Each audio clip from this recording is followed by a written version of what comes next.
My name is Joatin Kramadom. Coming up, National Peace Council rallies presidential candidates in Ghana's upcoming elections for the signing of the 2024 Presidential Peace Pact. Now, will the NDC now commit to the pact? Stay for details.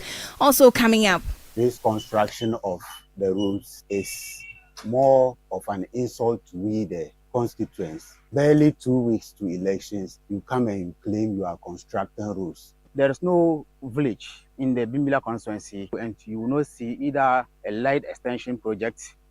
On our special constituency report, we are in Bimbila, one of the key constituencies in the northern region, and are asking constituents who are their preferred candidates for the elections and why. We'll also hit the campaign trail of the two leading political parties as Ghana goes to the polls in 12 days. Still in the bulletin, Electricity Company of Ghana retracts notice urging customers to purchase 1 month's worth of credit on its Newry prepaid meters. We thought it is that okay? How about they getting some credit for the month so that as we continue with the upgrade, we are able to upgrade our customers. The customer will have the issue of a challenge of topping up. That was the main. So that's why we issued that. But the rollover is over. We completed the rollover on the 20th. And later in the bulletin, there were a lot of things going through my mind. Like, okay, so is this my last days on earth? Like, I was just thinking, were they going to kill me? Were they going to rape me? As taxi robbery incidents become a trend at Lekma, we'll hear the harrowing experience of a victim who was robbed, blindfolded and beaten and is now demanding justice. Stay with us for details of these and more stories coming your way in 30 minutes. Remember, the news is live across the globe on citinewsroom.com. Around the country, we are live on a number of affiliate stations in the Upper West region. We are on Tumpani Radio 88.5 FM in Nadoli, Jirapa 96.1 FM. In the Upper East region, this is Recast 92.1 FM in Bongo Namo. In Northern region, North Star Radio 92.1 in Tamale. In the Northeast region, Nobia FM 98.1 FM in Nalarigu. In Western region, you can find us on Beach 105.5 FM and Sky 93.5 FM both in Takrade. In Ashanti region, tune into Focus 94.3 FM in Kumase. Also Orange 107.9 FM. Please stay for details. Citi Prime News at 12 midday. Update you on all the running stories and connect you to the newsmakers.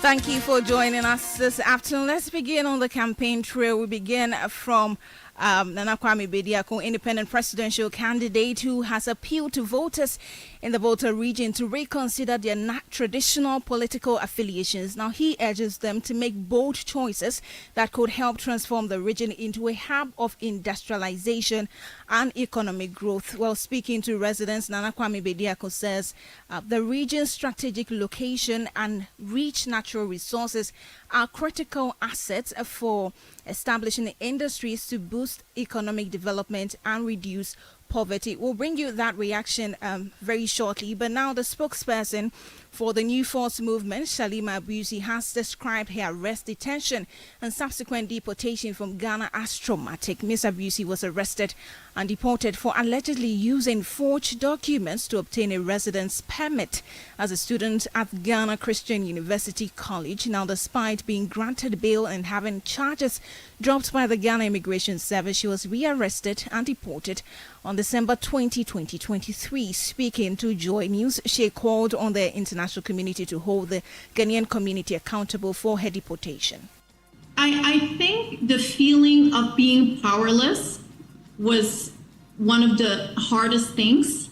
And of course, being deported, being imprisoned, the whole experience was traumatic.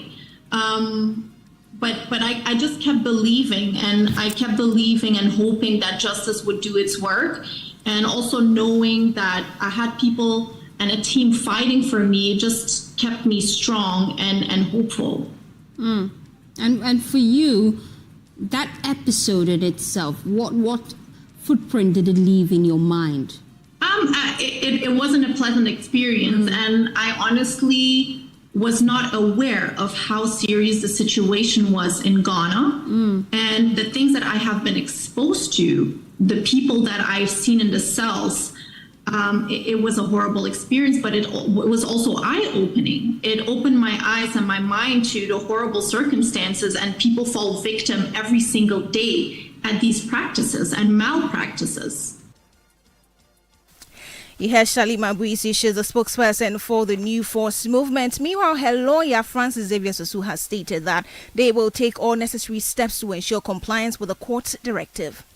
Well, it's a long process. I mean, we're now going to have the full judgment, God willing, by Monday, and then we'll trigger the processes. And indeed, it wasn't even so much even about the compensation, but the fact that how she was dealt with, how her person was dealt with, was a violation of her right to liberty. And then also, quite apart from that, the manner in which she was deported left many other, unanswered questions, because she had some properties around. I mean, she had acquired some assets around, and because of the manner in which she was deported, a lot of those things do not have any closure. But we are hoping that on the back of this decision, the various legal processes could be triggered for her to get not only a compensation, but also retrieve some of her belongings as well as her assets, which are currently in limbo because she's not around to follow them. Francis Xavier Sosu is one of the lawyers for Shalima Buisi. She's the former spokesperson for the New Force movement.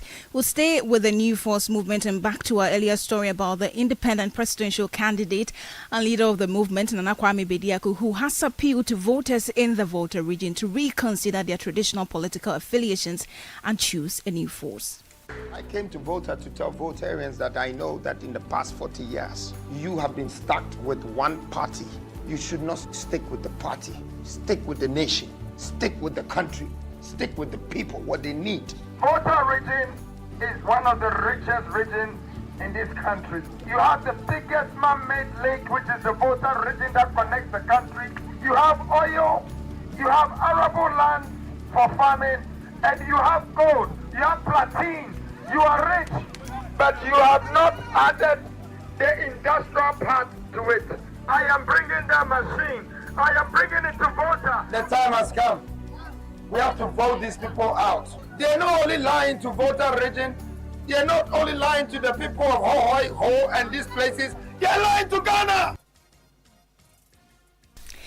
You heard the New Force leader and independent candidate in the 2024 general elections, Nana Kwame Bediako, will stay on the campaign trail this time with the New Patriotic Party, as it says it expects to have the full complement of parliamentary results by 8 p.m. on December 7th, thanks to improvements made to its collation system. In an interview with Citi News, the party's Deputy General Secretary Haruna Mohammed stated that the NPP will also complete the collation of the presidential results earlier than in previous elections. Meanwhile, Mr. Haruna Mohammed says that the party is ready for the polls, explaining that a test run has been done to perfect the party's organization on election day. As we draw close to the elections, 2 weeks to the elections, what we're looking at for is that we need to be able to account all materials that the Electoral Commission is sending to the various constituencies through the regions. We need to also get to know the preparedness of the commission on the ground. We need to also try as much as possible to make sure that we put all our final touches to this particular campaign. We also need to make sure that our agents and other human resources that we need are set. For us as a party, we have put all these things together. We have done test run of several other systems that we intend to use in this particular election. We also need peaceful coexistence among political parties. We have to tone down on the number or the kind of messages that we use. We need to be very mindful that there is only one country called Ghana that we all live in. We need to be very aware that we are all seeking a mandate of the people of Ghana to make sure that we contribute our quota in developing our motherland. That's the Deputy General Secretary of the New Patriotic Party, Haruna Mohammed. Now to the quarters of the NDC. Now the opposition party claims that members of the ruling New Patriotic Party have lost confidence in their presidential candidate, Dr. Mahamudu Bawumia. Deputy General Secretary of the party, Mustafa Gbande, reviewed that some NPP parliamentary candidates are reportedly engaging in skirt and blouse campaigning ahead of the December elections. He also states that the NDC is confident of winning both the presidential and parliamentary elections. I've realized that quite a lot of MPP parliamentary candidates are telling their constituents to vote skirt and blouse. In other words, they are asking people who are even angry with the party to vote for them and then vote for His Excellency John Dramani Mahama. I was wondering a bit, but what I've come to reconcile is that it's an indication that even the MPP parliamentary candidates across the country do not have faith, do not have trust in the leader and the flag bearer of the MPP, who is Dr. Mahamudu Bawumia. It also do mean that they understand that quite a lot of Ghanaians are upset and at siege with the manner the government treated the people of Ghana. They reckon the fact that Ghanaians are angry with them.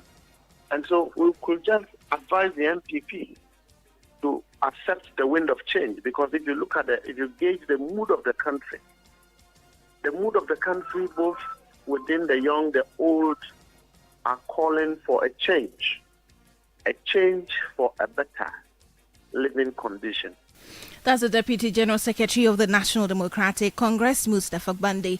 Let's stay with the party now. The National Peace Council, in partnership with the Institute of Democratic Governance, IDEC, will oversee the signing of the 2024 Presidential Election Peace Pact. Now, this year's pact, the fourth of its kind, faces opposition from the National Democratic Congress, which refuses to sign until some conditions are met. Now, among these are the full implementation of the ML Short Commission's recommendations and a public commitment by President Akufo-Addo to accept the election result. Let's speak with the party on whether or not it has softened its stance towards the signing of the Peace Pact. And Dr. Rashid Tanko Computer, Deputy Director of Elections and IT with the NDC, joins us live for more. Good afternoon, Doc. Thank you for your time here. Good afternoon, dear. Let me say good afternoon to your cherished listeners. Is the NDC invited to the signing on Thursday, and are you willing to sign the pact now?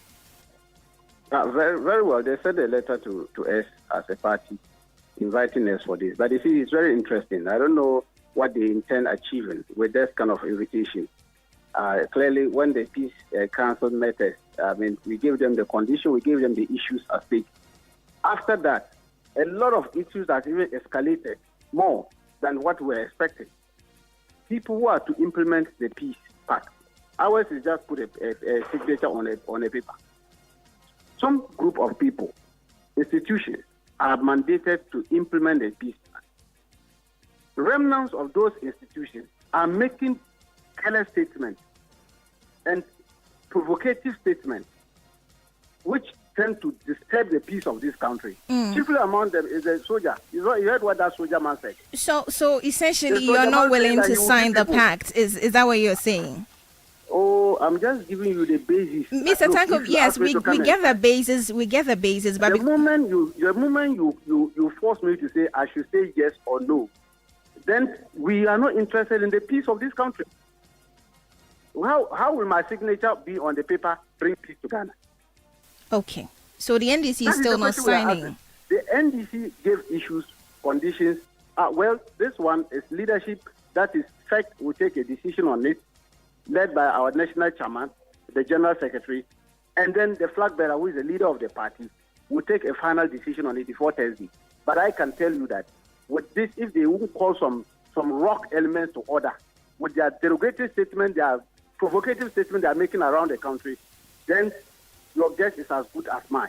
Because we don't control the security. Those who control the security and those who are supposed to implement the Peace Pact are the people who are rather threatening the security of the country. Very well. Thank you so much. They should rather assemble them to come and sign the peace pact. Those guys should be assembled to come and sign the peace That's pact. Dr. Rashid Tanko Computer. He's Deputy Director of Elections and IT with the National Democratic Congress. Let's move to the People's National Convention, the PNC now, because the party says it will base its decision on supporting any of the presidential candidates on manifestos and policies that align with its ideologies. Following its disqualification by the Electoral Commission, a case currently before the Supreme Court, the party is seeking to throw its weight behind one of the 13 or 12 presidential aspirants contesting the elections. The PNC has scheduled November 27 to announce its choice, with the national chairman for the party, Samson Asaki Awengobit, noting that ongoing discussions with other political parties are in force. We want to do a broader consultation, not get a national consensus, not only build consensus on the national executive alone, but also with our regional executive chairman, general secretaries, and party founding members as well. So by Wednesday, we will have a very strong voice, collective decision for that matter to take that decision. That will be the interest of the party. When we look at the manifestos, we look at their campaign messages, we look at what Ghanaians, we also have to read the mood of Ghanaians, and we also have to put our ears in the ground and see what the Ghanaians are talking about, who is more convincing for the 2024 elections concerned, where are Ghanaians thinking towards, and then we will consider all those factors, and also, of course, the supreme interest of our party, whom, if we throw our weight to, and the present form government, the next government, 2025 government, or whatever be the national case, the People's National Convention will also be a decision maker in that government. You heard the national chairman of the PNC, Samson Asaki Awingo, but you're still listening to the Citi Prime News. Still ahead, we'll share with you reactions of Bimbilla constituents who are telling us who their choice of candidates will be for the December 7 elections, which is just 12 days away. Stay with us for details of this and more stories. Citi Prime News at 12 midday. Update you on all the running stories and connect you to the newsmakers. Channel 1 TV is live on DSTV, GoTV, and HD+. On DSTV, find us on Channel 363. On GoTV, we're on Channel 117. And on HD+, get us on Channel 108. On a digital TV, run a new search. But take note that without an antenna, you cannot access Channel 1 TV. Channel 1 TV can be accessed on any free-to-air digital box, like the DSTV and HD+ boxes. Channel 1 TV, telling your story, empowering change.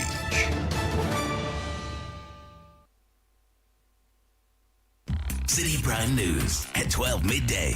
Update you on all the running stories and connect you to the newsmakers.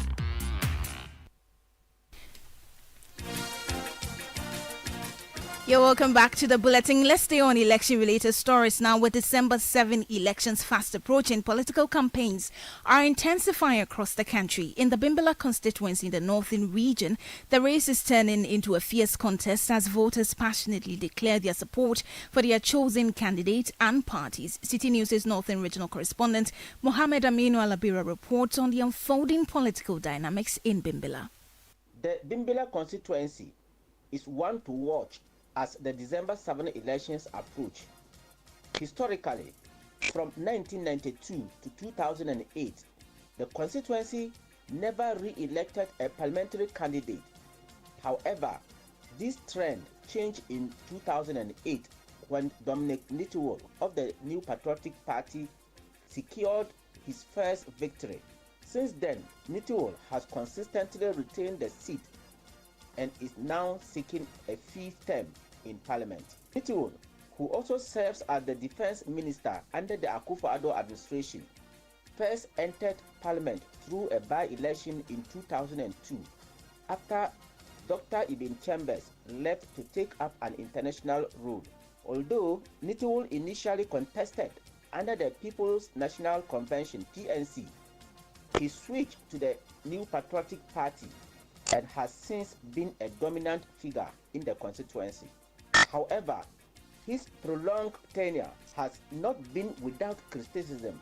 Many constituents argue that despite his 18 years in office, there is little development to show for his time in Parliament. However, the construction of the Daniel Hall for the Bimbilla Senior High School, a Get Fund project initiated in 2008, remains incomplete. Students continue to eat their meals outdoors, whilst the abandoned project is now used for social events. Similarly, the community center, which the MP promised in 2019, has only seen action in the weeks leading up to the election, reportedly due to mounting pressure from his opponent and constituents. Bimbilla's sporting and roads infrastructure also lag behind. Constituencies like Karga, Yendi, and Gushago boast town road upgrades, but Bimbilla roads, last constructed in the mid-1990s, are riddled with potholes. Although some work has recently commenced, many residents see this as a last-minute election strategy and have voiced their dissatisfaction. About 18 years now in Parliament, we haven't seen any change in Bimbilla town here. As you can see the roads, Bimbilla town roads, about 18 years in Parliament, he has done nothing about it.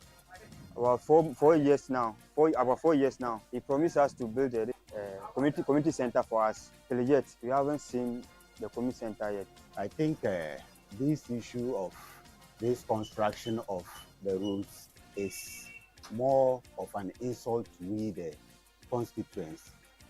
Yeah, barely 2 weeks to elections, you come and claim you are constructing roads.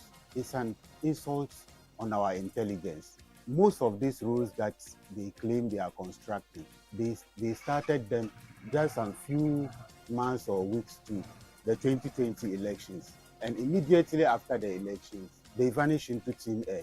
The Bimbilla constituency is marked by its ethnic diversity, with Nanumbers and Konkombers forming the majority groups. Over the years, tribal politics have significantly influenced voting patterns. Historically, the opposition National Democratic Congress (NDC) has fielded Nanumba candidates, whilst Nitowol, a Konkomba, has leveraged the ethnic divide to his advantage.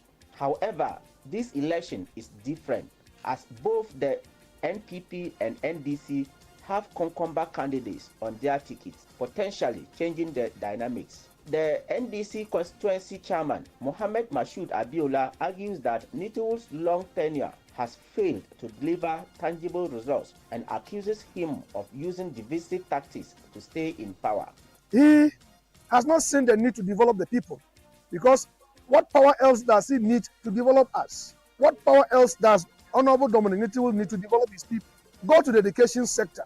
Children lie on their bare stomachs to write. Even in his own village, Bungumpa, if you go there, you will not be happy at the state of the education infrastructure there. NPP supporters, on the other hand, defend Nitowol, citing his achievement and contributions to the constituency. There is no village in the Bimbilla constituency, and we have about 250 something villages. And there's no village that you go and you will not see either a light extension project, water project, or a route linking to the community. The Progressive People's Party (PPP) is also contesting the seat with Ataswale as their candidate. The party's leader, Dr. Park Osei-Indom, recently campaigned in the constituency, emphasizing their commitment to development over politics. Swale has pledged innovative policies, including subsidizing transport fares for students traveling outside the constituency as part of efforts to improve the free senior high policy. I can say that he has failed, because if after 18 years, the problems we were facing since we were born are still the same problems that people are facing, then he has no business being the MP again. And I think, as someone who hails from the constituency, who hails from Bimbilla, and lived all my life in Bimbilla, I should be the best person to solve these problems. An independent candidate, Kamil Bamampong, is also in the race, but he was unavailable for comment at the time of filing this report. With just 2 weeks to go, the stakes are high in Bimbilla. Our Northern Regional Correspondent Muhammad Aminu Alabira with that report. Let's move away from politics now. The Electricity Company of Ghana has clarified an earlier notice advising Nuri prepaid customers to purchase enough credit to last a month. Now, the initial notice issued on Saturday, November 23, urged customers to stock up to avoid disruptions during an upgrade of the Standard Transfer Specifications STS metering system, which includes Nuri prepaid meters. Now, speaking to Citi News, ECG's General Manager for External Communications, Ni Ayiku explained that the STS system upgrade was successfully completed yesterday. However, he notes that the field officers are continuing with other upgrade-related activities and asks customers to disregard the initial advisory. I know there was this level of panic when the season was issued, and we would like to apologize to all our customers, our Nuri customers especially. The idea was that because we are doing the upgrade, it is possible we are going to miss out on top of our customers. So we thought it wise that, okay, how about they getting some credit for the month so that as we continue with the upgrade and we are able to upgrade our customers, the customer will have the issue of or challenge of topping up. That was the main so that's why we issued that. But the rollover is over. We completed the rollover on the 24th. But that doesn't mean we are not upgrading. We are still upgrading. Our officers are still on the field to do the upgrade. To those that we missed, those who missed out during the exercise, we'll do the upgrade and then they'll be able to purchase credit. If your meter has not been upgraded to the current edition of the standard transfer, that's the STS, you should please call our call center on 0302 611 611 or send us a message via our social media platform at ECG Official. You can also visit our district office for assistance. This is only for Newry. That's the General Manager for External Communications at the Electricity Company of Ghana, Ni Ayiku. Away from that now, a resident of Lekma in the Lejokuku municipality has been brutally attacked and robbed of 21,000 Ghana cedis. The attackers, who posed as taxi drivers and passengers, blindfolded the victim, punched her repeatedly and forced her to provide pins for her mobile money and bank accounts. Now, after stealing her cash, they discarded her from the moving car. Speaking anonymously to Citi News, the victim is calling for justice as residents report that such incidents are becoming a growing trend in the area. There's more in this report. When it happened, the first few minutes, there were a lot of things going through my mind. Like, okay, so is this my last days on earth? Like, I was just thinking, were they going to kill me? Were they going to rape me? Chilling accounts of how Better, not a real name, a resident of Lekma, was beaten to a pulp and robbed to the tune of 12,100 Ghana cedis by a taxi driver and two other men she thought were just passengers. She narrates in more detail just how sad this event that took place 4 days ago happened. So I stopped this car. He actually waved like towards where I was going. Then I stopped him. I got to Ebenezer. That's the first stop. Then I gave out 5 cedis to the driver that I'll alight at the next stop. I don't know what happened. It was so fast. Then all I could hear was that the horse was kind like lie down, face down also. So the other one jumped from the front to the back. Her attackers were mercilessly brutal. Her cry for help would not resonate with them, even when she lied that she was pregnant. He opened up my zip because I was wearing a jeans bra, pulled the bra down, pulled my top up, and was just punching my tummy, my rib area. Then I shouted, I told him that I was pregnant because that was the lie that could come from my. He said he doesn't care. At that point, he waited. I was like, "You'll kill me." He said I should die. It was an operation that lasted more than 2 hours. Eventually, they kicked her out of the moving car. They got a rag. I don't know where they got it from. Stuck it into my mouth. Got a cloth, then wrapped it on my face. I speak to another victim of the same syndicate of robbers who pose as taxi drivers and passengers, attack and rob persons. The one at the front jumped on me at the back, and I realized they tied my hand, and they couldn't get anything to tie my face, so they have to remove my top. I was wearing a top and a down, so they removed my top to tie my face. And then they started demanding for money, which I wasn't having at that time. So they started beating me. The only thing I was doing was I was praying to God to... So you heard a victim of a robbery incident at Lekma in the Lojokuku municipality. And in that report filed by City News' Caleb Kuda. And that is all time will allow us for today's edition of the Citi Prime News, which came to you live from our studio in Adabraka, Accra. You can log on to citynewsroom.com for more stories. Also, join us using the hashtag Ghana Post 2024, hashtag Election Bureau, and hashtag Citi Verify for all your election-related stories. My name is Ajua Tinkramadumna. Thank you for your company. Good afternoon. City News.